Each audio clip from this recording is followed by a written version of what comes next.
I'm going to spend about 2 minutes with you talking about a few things, and I'll open up for questions if we have time.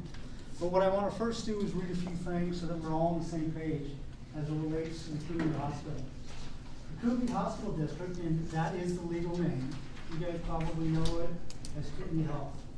They employ over 3,300 people here locally, with an annual payroll over $200 million, making them the single largest employer in Kootenai County by far, and probably the greatest economic engine that we have available to us today.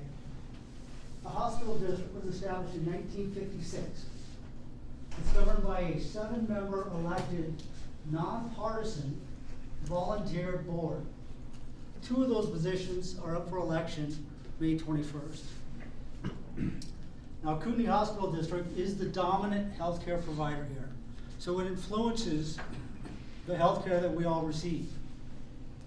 The staggering contribution that we receive from the hospital cannot be overstated. Those are the facts that I want to make sure everybody was aware of. Now, why run? Why run for a volunteer position? I think it's the single most important question you can ask anybody running for elected office. Why are you running? I'm running because I believe that the hospital district is a community-owned institution, meaning that I and everybody in this room is a vested owner of the hospital. As a vested owner, I want to help develop what the plan is going to be for the future going forward. The reason is because the hospital's failure or success is going to determine our quality of life for decades, possibly generations. Another reason, and this is probably the primary reason why I'm running, is I've been following the board for the last 2 years. And just 2 weeks ago, they announced some pretty big plans. They're bold plans. They're exciting plans. And from a vision standpoint, I'm on board. However, I think it's critically important, it's imperative, that the community participate in this conversation from the day one. Now, we're fortunate to have someone like John Ness running the day-to-day operations of the hospital. He's assembled a competent executive management team. They've already taken some strides towards being a regionally known hospital district and are beginning to be talked about nationally. Now, your board of trustees must be equally competent because they are the trusted stewards that are going to monitor the day-to-day activity of that management team. Now, I think the board of trustees needs to be helping to define the critical role that the hospital is going to take in the future that we all share. Now, as many of you know, I've started my 2nd term as Kootenai County Treasurer. I've increased the investment returns by over $1 million annually. I've also identified and quantified an accounting misclassification that has spanned over 3 decades. As a result, we were able to transfer $5.5 million back into the general fund at the county. I also implemented criminal history background checks for every employee responsible for the collection, care, or disbursement of taxpayer dollars. I couldn't believe it. $200 million flowed through my office each and every year, and no one ever thought, should we order criminal background histories on our employees to see if we have any bad guys working for us. Now, I'm going to pass out to you kind of a mailer. It's a fact sheet about me. What I'm hoping you might do is take a few home, share them with your family, your friends, possibly your neighbors. If you're going to walk your precincts, that's great. Now remember, this is a nonpartisan race. You're not representing the Republicans. You're not representing the Central Committee here at all. But if you like what I'm saying, I'll have some out. I'll probably put a stack here as well as a stack over here. Now, a couple of things that aren't on that list. I was the risk manager of a $60 billion portfolio, fixed income portfolio. Now that's 10 times the size of the investment portfolio of the state of Idaho. I've also helped hundreds and hundreds of companies, much larger than Kootenai County Hospital District, identify and mitigate the risks associated with their funding needs. Now, as hospital trustee, I want to ensure that patient needs are taken care of here. I also want to work on the future of the hospital.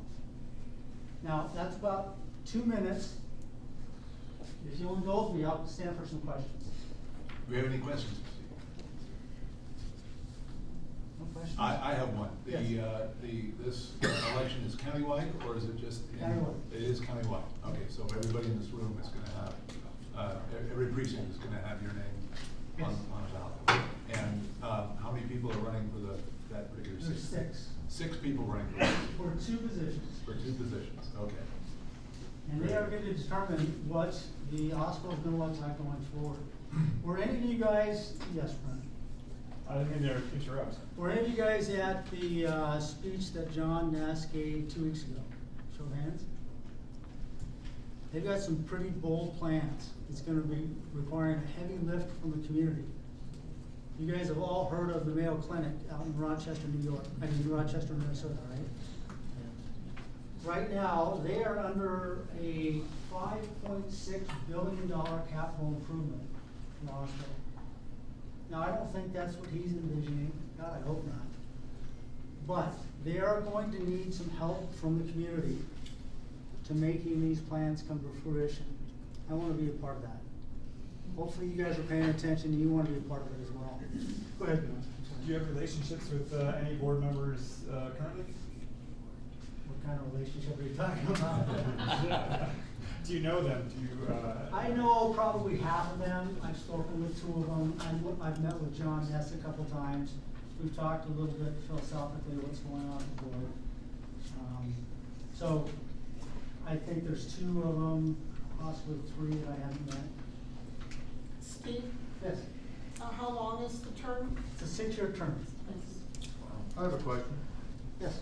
Sir, you said that this was gonna require a heavy lift for the community. Can you be a little bit more specific? I wish I could tell you. I don't know. You have to go back to, any of you guys involved in Kootenai in 2030?